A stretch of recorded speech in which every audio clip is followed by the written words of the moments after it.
శుక్లాంబరధరం విష్ణుం శశివర్ణం చతుర్భుజం ప్రసన్నవదనం ధ్యాయేత్ సర్వవిఘ్నోపశాంతయే. ఈ మహాభారత కథాక్రమము ఎలాంటిదంటే, నైమిషారణ్యంలో శౌనకుడు అనే కులపతి ఉన్నాడు. ఆయన లోకహితం కోసము 12 సంవత్సరములు నడిచే సత్రయాగము చేయడానికి సంకల్పించాడు.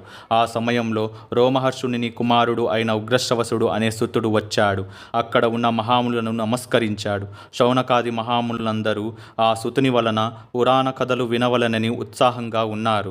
ఆ మునులను చూచి ఆ సుతి ఇలా అన్నాడు: అయ్యా, నేను వ్యాసుని శిష్యుడైన రోమహర్షుని కుమారుడను, ఉగ్రశ్రవసుడు అనే పేరు గల సుతుడను. నేను అనేక పురాణ గాథలు చెప్పగలను. నా వలన మీరు ఏ పురాణ గాథ వినవలనని కుతూహల పడుతున్నారో తెలుపండి అని అడిగాడు. ఆ మాటలకు మునులు ఇలా అన్నారు: ఏది వింటే మాకు అన్ని విషయాలు తెలుస్తాయో, ఏ కథ వృద్ధ్యంగా ఉంటుందో, ఏ కథ వింటే పాపాలు తొలగిపోతాయో ఆ కథ మాకు వినిపించండి. అప్పుడు సుతుడు మహాభారత కథను చెప్పడం ప్రారంభించాడు. పూర్వము వేదములన్నీ ఒకటిగా ఉండేవి. వాటిని వ్యాసుడు ఋగ్వేదము, యజుర్వేదము, సామవేదము, అథర్వణ వేదము అని విభజించాడు. తరువాత తన శిష్యులైన పైలుడు, వైశంపాయనుడు, సుమంతుడు, జైనుడు అనే వారలను నియమించి చతుర్వేదములకు సూత్రాలు రాయించాడు. దాని వలన వ్యాసుడు వేదవ్యాసుడు అని ప్రసిద్ధి చెందాడు. పూర్వం దేవాసుర యుద్ధం జరిగింది.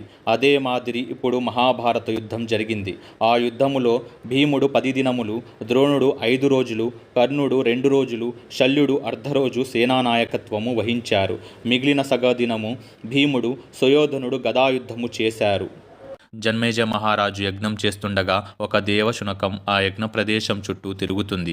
అది చూసిన జన్మేజయుడు తమ్ముళ్ళు ఆ కుక్కని కొట్టి తరిమేశారు. ఆ కుక్క పిల్ల వెళ్ళి తన తల్లి శునకంతో, అమ్మ, నేను ఆ యజ్ఞాన్ని చూడాలని ముచ్చటతో నేను అక్కడ సంచరిస్తుంటే ఆ జన్మేజయ మహారాజు తమ్ముళ్ళు నన్ను కొట్టారు అని చెప్పి ఏడుస్తుంది.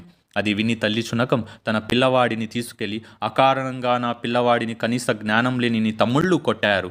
ఇలా అమాయకులని, పేదవారిని అకారణంగా బాధిస్తే అనుకోని ప్రమాదాలు వస్తాయి. నీ యజ్ఞం కూడా అలానే అనుకోకుండా ఆగిపోతుందని చెప్పి మాయమైపోయింది. జన్మేజయుడు అది విని ఆశ్చర్యపోయి బాధపడి ఏం ప్రమాదం వస్తుందో అని భయపడుతూ ఉన్నాడు. జన్మేజయ మహారాజు యాగము పూర్తి చేసి తన రాజధాని అయిన హస్తినాపురమునకు పోయి సుఖంగా ఉన్నాడు. ఇంతలో రాజుకి సరమ మాటలు గుర్తుకు వచ్చాయి. సరమ అంటే ఎవరో కాదండోయ్, ఒక కుక్క. అది ఇచ్చిన శాపం గుర్తుకు వచ్చి శాంతి చేయుద్దాము అని అనుకున్నాడు. దానికోసం మునిని వెతికాడు. ఆ క్రమంలో శృతస్రవసుడు అనే మునిని కలుసుకొని అతని కుమారుని పురోహితునిగా నియమించుకొని అనేక యజ్ఞాలు చేశాడు. ఇక ఉదంకుడి గురించి తెలుసుకుందాం. ఉదంకుడు గురువులను భక్తితో సేవించి అణిమ, లఘిమ, ప్రాప్తి, ప్రాకామ్యం, మహిమ, ఈశత్వం, వశిత్వం, కామన సహిత అనే 8 సిద్ధులు పొందాడు. ఒకరోజు గురువుగారి భార్య ఉదంకుని పౌష్యుడు అనే మహారాజు భార్య వద్దనున్న కుండలములు తీసుకురమ్మని పంపింది. ఉదంకుడు ఆ పని మీద పౌష్య మహారాజు వద్దకు వెళుతుండగా దారిలో ఒక దివ్య పురుషుని చూచాడు. అతని కోరిక మేరకు గోమయము భక్షించాడు. ఆ దివ్య పురుషుని అనుగ్రహం పొందాడు. తరువాత పౌష్య మహారాజు వద్దకు వెళ్ళాడు. మహారాజా, నేను నా గురుపత్ని ఆజ్ఞ మేరకు నీ వద్దకు వచ్చాను. నీ భార్య వద్దనున్న కుండలములు ఇప్పిస్తే అవి తీసుకొని పోయి మా గురుపత్నికి ఇస్తాను. త్వరగా ఇప్పించండి అని అడిగాడు. మహాత్మా, ఆ కుండలములు నా భార్య వద్ద ఉన్నవి. ఆమెను అడిగి తీసుకోండి అని అన్నాడు. ఉదంకుడు పౌష్య మహారాణి వద్దకు వెళ్ళాడు. కానీ ఆమె అక్కడ ఉదంకునికి కనిపించలేదు. మరలా రాజు వద్దకు వచ్చి, రాజా, మహారాణి నాకు కనిపించలేదు. మీరే ఆ కుండలములు తెప్పించి ఇవ్వండి అని అడిగాడు. ఉదంకుడు ఆ పని మీద పౌష్య మహారాజు వద్దకు వెళుతుండగా దారిలో ఒక దివ్య పురుషుని చూచాడు. అతని కోరిక మేరకు గోమయము భక్షించాడు. ఆ దివ్య పురుషుని అనుగ్రహం పొందాడు. తరువాత పౌష్య మహారాజు వద్దకు వెళ్ళాడు. మహారాజా, నేను నా గురుపత్ని ఆజ్ఞ మేరకు నీ వద్దకు వచ్చాను. నీ భార్య వద్దనున్న కుండలములు ఇప్పిస్తే అవి తీసుకొని పోయి మా గురుపత్నికి ఇస్తాను. త్వరగా ఇప్పించండి అని అడిగాడు. మహాత్మా, ఆ కుండలములు నా భార్య వద్ద ఉన్నవి. ఆమెను అడిగి తీసుకోండి అని అన్నాడు. ఉదంకుడు పౌష్య మహారాణి వద్దకు వెళ్ళాడు. కానీ ఆమె అక్కడ ఉదంకునికి కనిపించలేదు. మరలా రాజు వద్దకు వచ్చి, రాజా, మహారాణి నాకు కనిపించలేదు. మీరే ఆ కుండలములు తెప్పించి ఇవ్వండి అని అడిగాడు.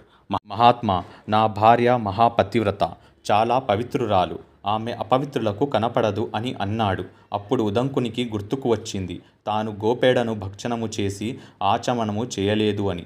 ఆ అపవిత్రత వలన రాణి కనపడలేదు అని తెలుసుకున్నాడు. వెంటనే ఆచనము చేసి రాణిని కలుసుకున్నాడు. పౌష్యదేవి తన కుండలములు ఇచ్చి ఇలా అంది, ఈ కుండలముల కోసం తక్షకుడు అనే సర్పము వేచి ఉన్నాడు. కాబట్టి నీవు ఈ కుండలములు భద్రంగా తీసుకొనిపో అని చెప్పింది. అలాగే అని పౌష్యుడు ఉదంకుని భోజనము చేసి వెళ్ళమన్నాడు. ఉదంకుడు తక్షకుడు కుండలములను దొంగిలిస్తాడా లేదా నెక్స్ట్ వీడియోలో తెలుసుకుందాం.